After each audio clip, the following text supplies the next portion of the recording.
Hello बच्चों, last lecture में हम लोगों ने ईएमआई के कुछ एक टॉपिक डिस्कस किए थे।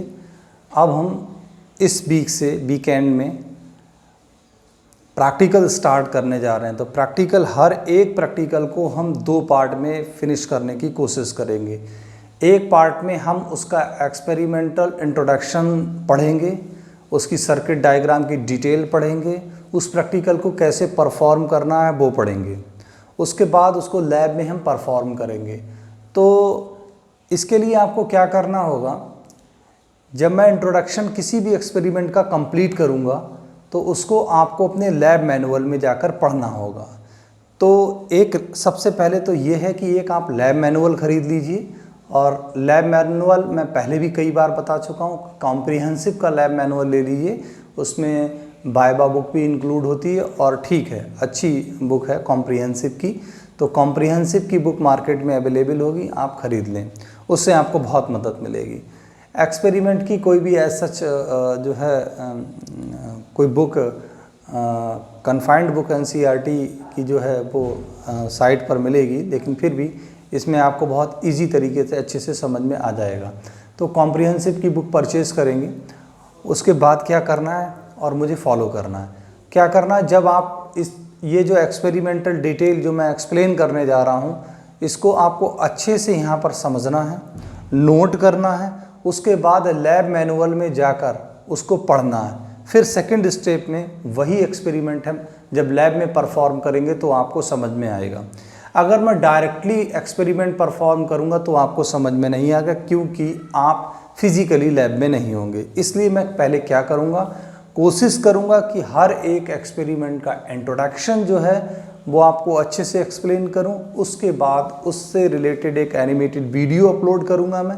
उस एनिमेटेड वीडियो में एक्सपेरिमेंट कैसे परफॉर्म करना है वो दिया होगा। उसके बाद मैं उस एक्सपेरिमेंट को परफॉर्म करूँगा लैब में। तो वाकई में ये बहुत टफ जॉब है और आप लोग मेहनत करेंगे तो ये जो हम इस पर वर्क करेंगे उसकी जो हम मेहनत करेंगे वो सफल हो सकती है। अगर आप लोग मेहनत नहीं करेंगे तो प्रॉब्लम हो जाएगी, फिर आपको प्रैक्टिकल नॉलेज नहीं होगी और फिजिक्स बिना प्रैक्टिकल अधूरी है। तो प्रैक्टिकल को बहुत ध्यान से करना। और एक और चीज़, मैं हर एक प्रैक्टिकल की कैसे लिखना है आपको लैब मैनुअल में वो भी मैं आपको बता देता हूँ। मैं प्रैक्टिकल कंप्लीट करने के बाद हर एक एक्सपेरिमेंटल की फुल डिटेल आपको प्रोवाइड करूँगा और उसको आपको कॉपी करना है। जो रीडिंग मैं भेजूंगा वही रीडिंग आपको लिखनी है। आपको अपनी तरफ से बना के रीडिंग नहीं लिखनी, वो गलत भी हो सकती है। इसलिए जो डिटेल मैं प्रोवाइड करूंगा उसी को आप अपनी कॉपी में नोट करेंगे। तो चलिए बात कर लेते हैं ओम्स लॉ की। ओम्स लॉ में क्या बताया गया, पहले तो ये पता होना चाहिए, ये हम 10th स्टैंडर्ड से पढ़ते चले आए हैं। ओम्स लॉ में बताया गया कि अगर कोई स्ट्रेट वायर है, मेटालिक वायर है और यूनिफॉर्म है और उसके अक्रॉस अगर हम पोटेंशियल डिफरेंस अप्लाई करते हैं तो उसमें फ्लो करने वाली करंट और वोल्टेज दोनों में लीनियर डिपेंडेंसी होती है। और लीनियर डिपेंडेंसी का मतलब जैसे जैसे हम वोल्टेज बढ़ाएंगे वैसे वैसे करंट बढ़ता चला जाएगा, यानी V directly proportional to I होता है और V इक्वल्स टू क्या आ जाता है, IR। यहाँ पर R जो है वो रेजिस्टेंस है और ये एक गिवन वायर के लिए कांस्टेंट होता है। तो V is directly proportional to I। Voltage बढ़ाएंगे तो करंट बढ़ेगा और किसी वायर के अक्रॉस करंट बढ़ाएंगे तो उसके अक्रॉस पोटेंशियल डिफरेंस भी बढ़ेगा। ये थ्योरी होती है। अगर कोई वायर है, उसके वायर के अक्रॉस अगर आप करंट बढ़ाते चले जाएंगे तो पोटेंशियल ड्रॉप भी उसके अक्रॉस बढ़ता चला जाएगा। मतलब I बढ़ाएंगे तो किसी वायर के अक्रॉस B बढ़ेगा और किसी वायर के अक्रॉस B बढ़ाएंगे तो उससे फ्लो करने वाली करंट I भी बढ़ेगी। ऐसा हम करंट इलेक्ट्रिसिटी में पढ़ चुके हैं। अब देखिए इसकी सर्किट डिटेल क्या है, उस सर्किट डिटेल को समझ लेते हैं अच्छे से। देखिए ये एक सर्किट मैंने असेंबल किया है। हर एक स्टूडेंट ने 10th स्टैंडर्ड में रियोस्टेट देखा है। रियोस्टेट क्या होता है, एक वेरिएबल रेजिस्टेंस होता है जिसकी मदद से आप वोल्टेज को बढ़ा घटा सकते हैं। तो ये एक रियोस्टेट लगा हुआ है यहाँ पर, दिस इज़ अ रियोस्टेट। ये वन वे की लगी हुई है, वन वे की है। इसमें एक टैपिंग की होती है जिसको प्रेस करने पर सर्किट ऑन हो जाता है। ये बैटरी है, ये बैटरी का पॉजिटिव टर्मिनल है, ये नेगेटिव है। ये एमीटर है, एमीटर का ये नेगेटिव टर्मिनल है, ये पॉजिटिव टर्मिनल है। फिर यहाँ पर हमने एक वायर लिया जिसकी लेंथ हमें पता है, हम मान लेते हैं ये जो गिवन वायर है इसकी लेंथ L सेंटीमीटर है, this is the L centimetre. तो ये हमने एक वायर लिया है और वायर के क्रॉस हमने एक वोल्टमीटर लगा दिया है, ये वोल्टमीटर हमने यहाँ लगा दिया। और अब बात कर लेते हैं आगे बढ़े तो ये रियोस्टेट, रियोस्टेट में 2 टर्मिनल हमने यूज़ करे हैं, रियोस्टेट में कोई पॉजिटिव नेगेटिव नहीं होता। तो करना क्या है, देख लीजिए ध्यान से क्या करना होता है हमें इसमें। ये जो वोल्टमीटर है वो इस वायर के अक्रॉस कितना पोटेंशियल ड्रॉप हो रहा है उसको पढ़ेगा, ये एमीटर इस सर्किट में कितनी करंट फ्लो कर रही है एमीटर पढ़ेगा, और ये बैटरी है, बैटरी की जगह हम लैब में बैटरी एलिमिनेटर यूज़ करेंगे और बैटरी एलिमिनेटर 2 वोल्ट से लेके 12 वोल्ट तक का हमारे पास अवेलेबल है। तो लैब में हमारे पास ये बैटरी की जगह बैटरी एलिमिनेटर है। अब क्या होगा, एज पर circuit diagram we assemble the circuit, हमने सर्किट को असेंबल कर लिया और एज वी नो कि बैटरी का जो पॉजिटिव टर्मिनल है वो करंट को सेंड करता, आई करंट इसने सेंड किया और आई ही हमें वापस मिल जाता, तो सर्किट में आई करंट फ्लो कर रहा है। अब हम क्या करेंगे, एज पर सर्किट डायग्राम हम इसको असेंबल कर लेंगे। सर्किट असेंबल करने के बाद हम इस टैपिंग की को प्रेस करेंगे और जैसे ही हम टैपिंग की प्रेस करेंगे वैसे ही एमीटर और वोल्टमीटर कुछ न कुछ रीडिंग जरूर शो करेंगे। फिर हम स्टार्टिंग से इसको सॉल्व करेंगे, रियोस्टेट को हम इतना खिसका के रखेंगे कि वो कम से कम मिनिमम रीडिंग दे वोल्टमीटर की। तो फिर हम रियोस्टेट से वोल्टमीटर की रीडिंग बढ़ाते चले जाएंगे और एमीटर से करंट की वैल्यू को नोट करते चले जाएंगे। इस तरीके से कम हमें 5 रीडिंग लेनी है, 1 2 3 4 और 5, कम से कम हमें 5 रीडिंग यहाँ पर लेनी है। अगर 5 रीडिंग से कम लेंगे तो हमारा ग्राफ जो है वो एक्यूरेट नहीं आएगा। तो हमें क्या करना है, यहाँ पर रियोस्टेट में वेरिएशन करके, रियोस्टेट में वेरिएशन करके हमें वोल्टमीटर की रीडिंग को वेरी करके आई की वैल्यू को नोट करना है।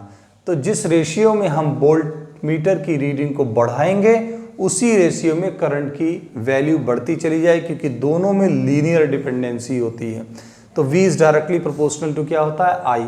तो ऐसी स्थिति में यहाँ पर जैसे जैसे I की वैल्यू बढ़ेगी वैसे वैसे इसके क्रॉस पोटेंशियल ड्रॉप भी बढ़ेगा, या जैसे वोल्टेज बढ़ेगा वैसे करंट भी बढ़ेगा। तो इस तरीके से हम यहाँ पर रीडिंग भर लेते हैं और 5 रीडिंग हम यहाँ पर नोट कर लेते हैं। उसके बाद हम इसकी BI कैरेक्टरिस्टिक्स ड्रॉ करते हैं। BI कैरेक्टरिस्टिक्स में मतलब वोल्टेज करंट ग्राफिकल रिलेशन।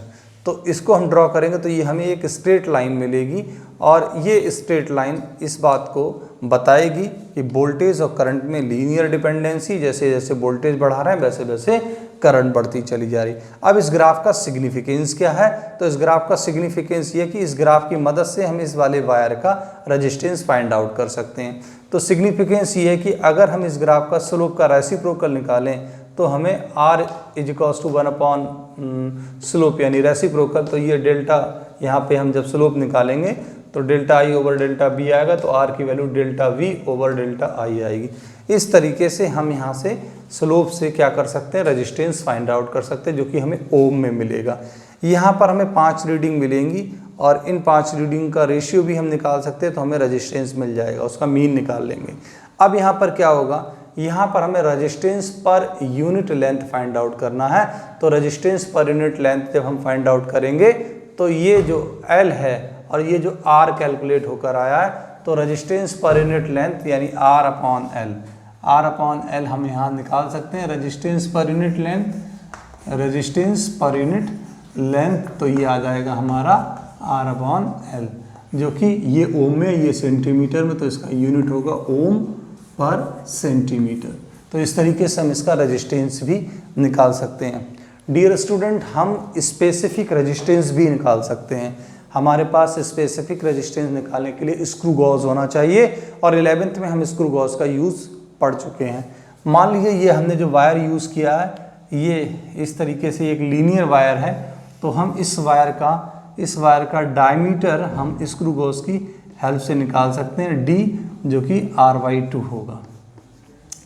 अब हम स्पेसिफिक रेजिस्टेंस इसका फाइंड आउट कर सकते हैं, यानी रेजिस्टिविटी फाइंड आउट कर सकते हैं। फार्मूला क्या होता है, फार्मूले की अगर हम बात करें तो यहाँ पर हमारा जो फार्मूला होता है वो होता है R is equals to rho L upon A. Formula होता है R is equals to rho L upon A. तो यहाँ से हम रो निकालना चाहते हैं, तो ये R और ये आ गया A अपॉन कितना आ गया L।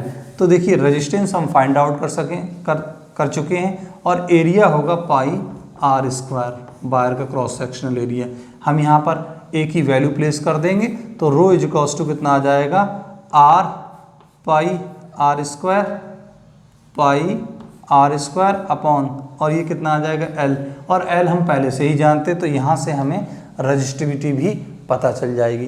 तो डियर स्टूडेंट, हम इस एक्सपेरिमेंट में क्या क्या करेंगे एक बार फिर मैं बता देता हूँ।